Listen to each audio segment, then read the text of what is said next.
नमस्कार दोस्तों। संस्कारमय चैनल पे आप सभी का स्वागत है। दोस्तों, आज हम सुनने वाले हैं श्रावण मास दिन पहला शिव पुराण का महात्म्य कथा। ओम नमः शिवाय।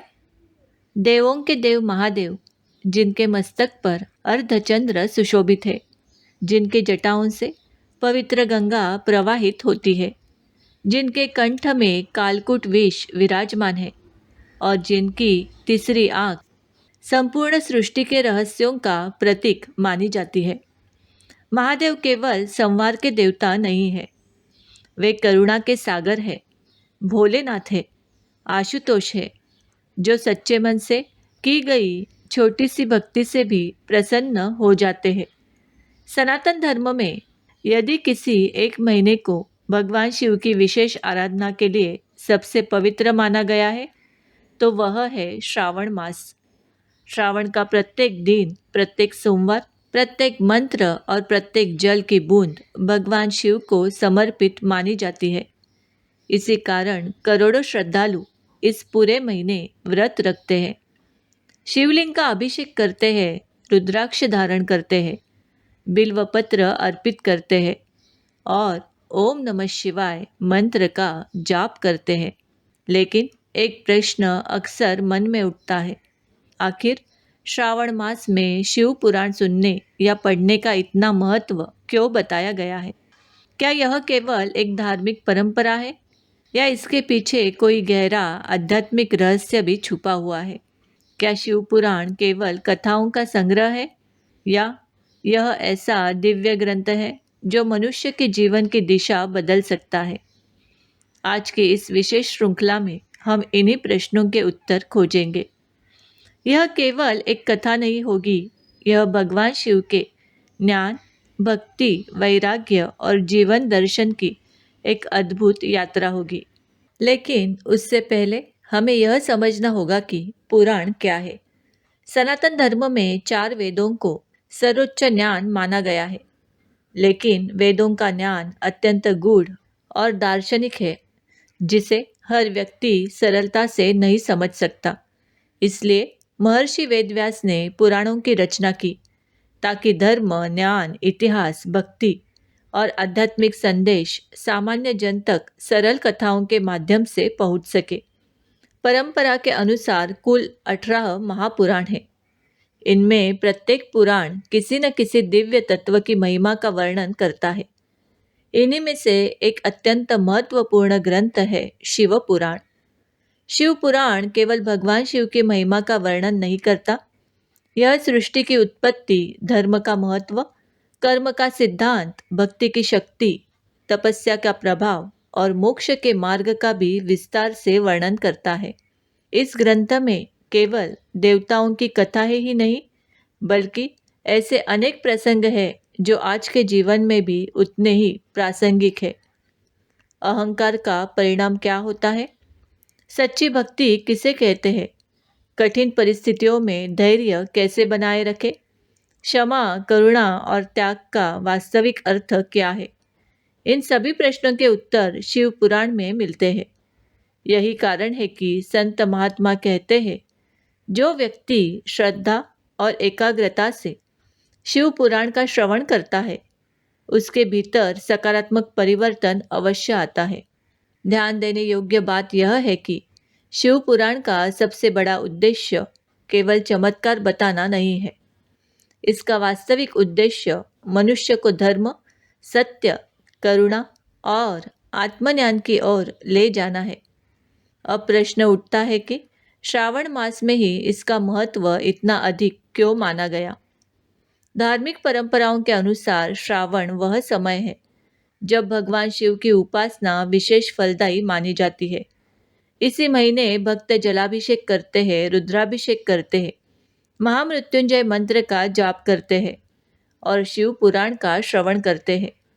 यह मान्यता है कि इस समय की गई शिव भक्ति मन को अधिक एकाग्र करती है और साधक के भीतर सकारात्मक परिवर्तन लाने में सहायक होती है। हालांकि आध्यात्मिक साधना का महत्व पूरे वर्ष रहता है, लेकिन श्रावण मास को विशेष रूप से शिव आराधना के लिए समर्पित माना गया है। इस श्रृंखला में हमारा उद्देश्य केवल कथा सुनना नहीं है। हम उपलब्ध धार्मिक परंपराओं, पुराणों में वर्णित प्रसंगों और उनके आध्यात्मिक संदेशों को सरल भाषा में समझेंगे। जहाँ किसी विषय पर ऐतिहासिक या वैज्ञानिक प्रमाण सीमित होंगे, वहाँ हम उसे स्पष्ट रूप से धार्मिक मान्यता या परंपरा के रूप में ही प्रस्तुत करेंगे। तो आइए श्रद्धा, भक्ति और ज्ञान की इस दिव्य यात्रा का शुभारंभ करें। हर हर महादेव। अब प्रश्न उठता है कि शिव पुराण की रचना कैसे हुई? क्या यह केवल एक कथा संग्रह है या इसके पीछे कोई दिव्य परंपरा छिपी है? सनातन परंपरा के अनुसार सृष्टि के आरंभ से ही भगवान शिव का ज्ञान ऋषियों के माध्यम से संसार तक पहुंचा। यह ज्ञान गुरु शिष्य परंपरा में पीढ़ी दर पीढ़ी आगे बढ़ता रहा। बाद में महर्षि वेदव्यास ने इस ज्ञान को व्यवस्थित रूप देकर पुराणों के रूप में संकलित किया, ताकि सामान्य जन भी धर्म और आध्यात्मिकता को सरल कथाओं के माध्यम से समझ सके। इसी परंपरा में शिव पुराण का विशेष स्थान है। धार्मिक मान्यता के अनुसार शिव पुराण भगवान शिव की महिमा, उनके स्वरूप, उनकी लीलाओं और भक्ति के मार्ग का विस्तृत वर्णन करता है।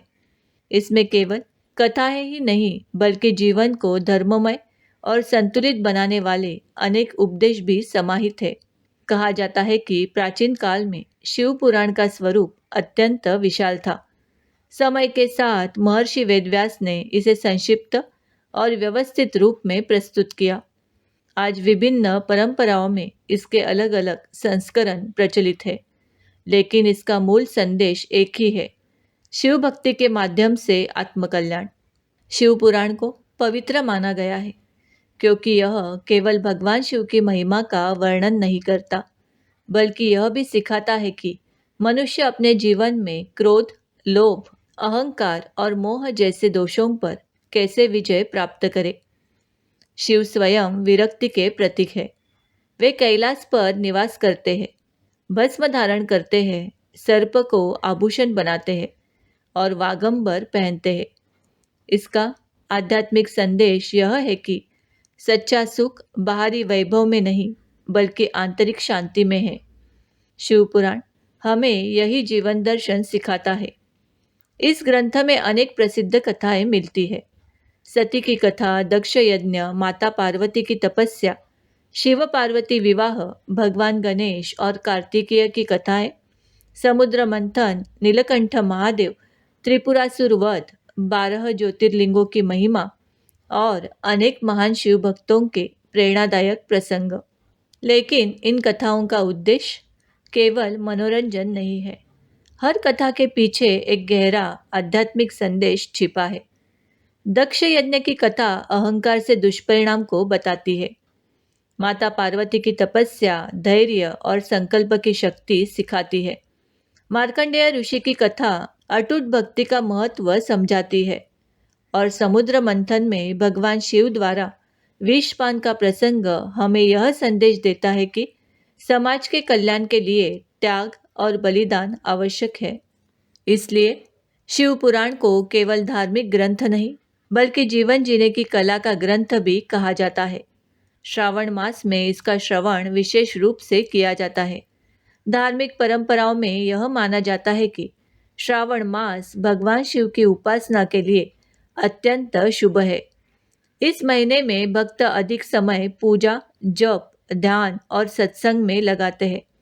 ऐसे वातावरण में शिव पुराण का श्रवण मन को एकाग्र करता है और व्यक्ति को धर्म तथा सदाचार की ओर प्रेरित करता है। कई लोग सोचते हैं कि केवल शिव पुराण सुन लेने से जीवन की सारी समस्याएं तुरंत समाप्त हो जाएंगी, लेकिन शिव पुराण का वास्तविक संदेश यह नहीं है।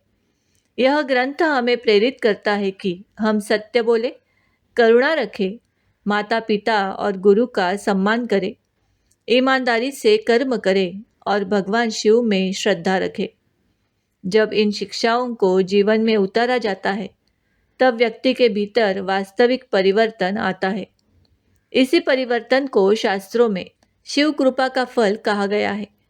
यही कारण है कि संत महात्मा कहते हैं, शिव पुराण का श्रवण केवल कानून से नहीं बल्कि हृदय से करना चाहिए, क्योंकि जब कथा केवल सुनी नहीं बल्कि जीवन में उतारी जाती है तभी उसका वास्तविक फल प्राप्त होता है।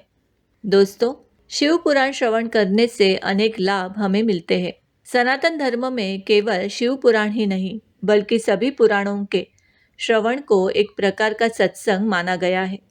जब मनुष्य बार बार धर्म, सत्य, भक्ति और सदाचार की बातें सुनता है तो धीरे धीरे उसका मन भी उसी दिशा में ढलने लगता है। यही कारण है कि ऋषि मुनियों ने कथा श्रवण को आत्मशुद्धि का एक महत्वपूर्ण साधन बताया।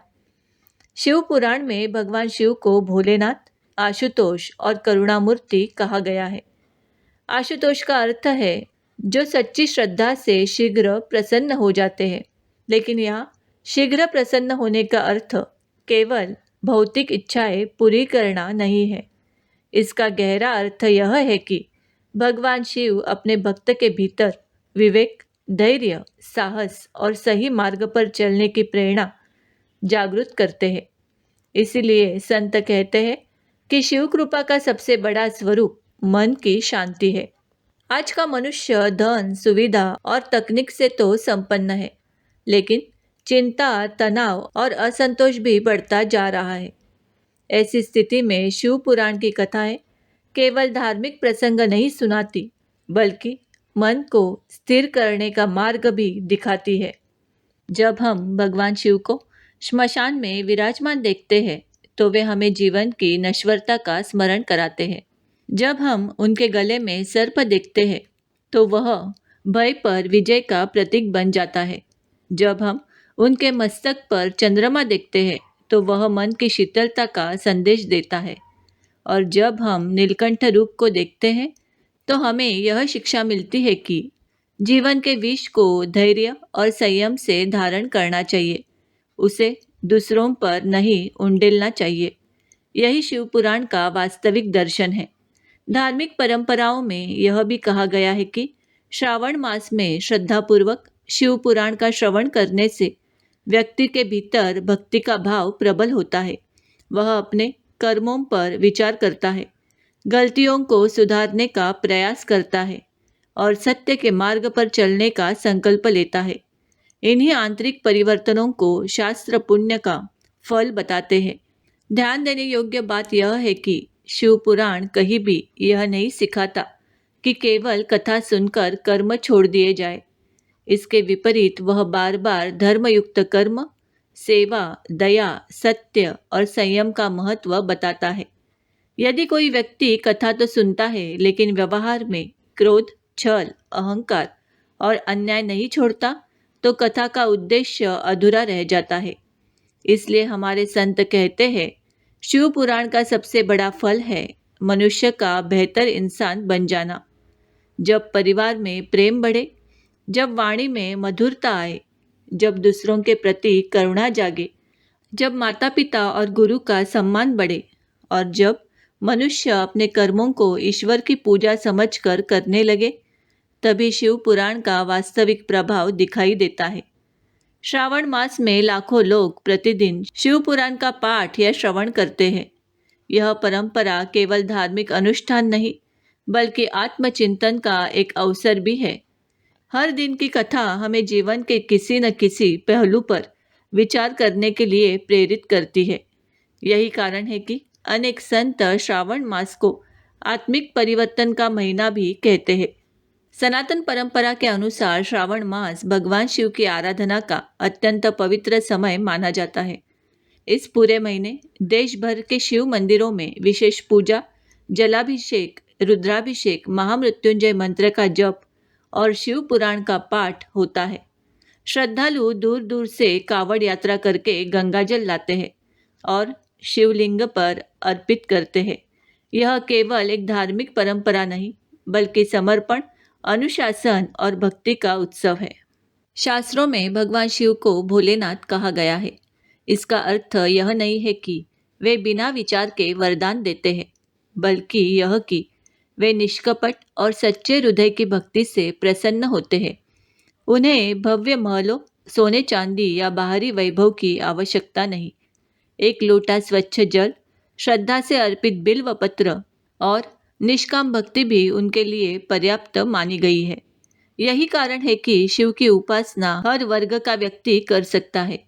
राजा हो या साधारण गृहस्थ, विद्वान हो या अशिक्षित, भगवान शिव सभी के लिए समान है। श्रावण मास यह केवल पूजा का महीना नहीं, बल्कि स्वयं को सुधारने का महीना है। यदि कोई व्यक्ति पूरे महीने केवल अभिषेक करे, लेकिन क्रोध, छल, कटु वचन और अन्याय न छोड़े, तो शिव भक्ति अधूरी रह जाती है। वास्तविक शिव भक्ति तब है जब हमारे व्यवहार में विनम्रता आए, हमारी वाणी मधुर बने, हम माता पिता और गुरु का सम्मान करें, हम ईमानदारी से अपना कर्म करें, हम दूसरों की सहायता करने का प्रयास करें और अपने भीतर के अहंकार को धीरे धीरे समाप्त करें। भगवान शिव स्वयं वैराग्य, करुणा, धैर्य और संतुलन के प्रतीक है। इसलिए उनकी उपासना का उद्देश्य केवल वरदान प्राप्त करना नहीं, बल्कि उनके गुणों को अपने जीवन में उतारना भी है। इसलिए संत कहते हैं, शिव की पूजा का सबसे बड़ा फल शिव जैसा बनने का प्रयास है। जब मन में क्रोध उठे तो नीलकंठ महादेव का स्मरण करें। जब जीवन में कठिनाइयां आए तो कैलाशवासी शिव के धैर्य को याद करें। जब अहंकार बढ़ने लगे तो भस्म धारण करने वाले महादेव का स्वरूप स्मरण करें, जो बताते हैं कि अंततः सब कुछ नश्वर है। और जब मन अशांत हो जाए तो ओम नमः शिवाय का शांत भाव से जप करें। यही शिव पुराण का वास्तविक संदेश है। दोस्तों, आज से आरंभ हुई यह श्रृंखला हमें केवल कथाएं नहीं सुनाएगी। आने वाले 30 दिनों में हम भगवान शिव के जीवन, उनके दिव्य स्वरूप, माता सती और पार्वती की कथाओं, गणेश और कार्तिकेय के जन्म, ज्योतिर्लिंगों की महिमा, महान शिव भक्तों की प्रेरणादायक गाथाओं और शिव तत्व के गहरे रहस्यों को सरल भाषा में समझेंगे। हर दिन की कथा हमारे जीवन के लिए एक नई सीख लेकर आएगी। इसलिए यदि आप इस पूरे श्रावण मास में प्रतिदिन इस श्रृंखला का श्रवण करेंगे, तो प्रयास कीजिए कि केवल कथा ही न सुने, बल्कि उसमें छिपे संदेश को अपने जीवन में भी अपनाएं, क्योंकि वही इस श्रृंखला का वास्तविक उद्देश्य है। आइए पहले दिन की कथा का समापन भगवान शिव की प्रार्थना से करें। हे देवों के देव महादेव, हमें सत्य के मार्ग पर चलने की शक्ति दे। हमारे भीतर से अहंकार, क्रोध और लोभ को दूर करे। हमें करुणा, धैर्य, विवेक और भक्ति का आशीर्वाद दे। हमारे परिवार में सुख, शांति और सद्भाव बनाए रखे और हमें ऐसा जीवन जीने की प्रेरणा दे जो आपके आदर्शों के अनुरूप हो। हर हर महादेव।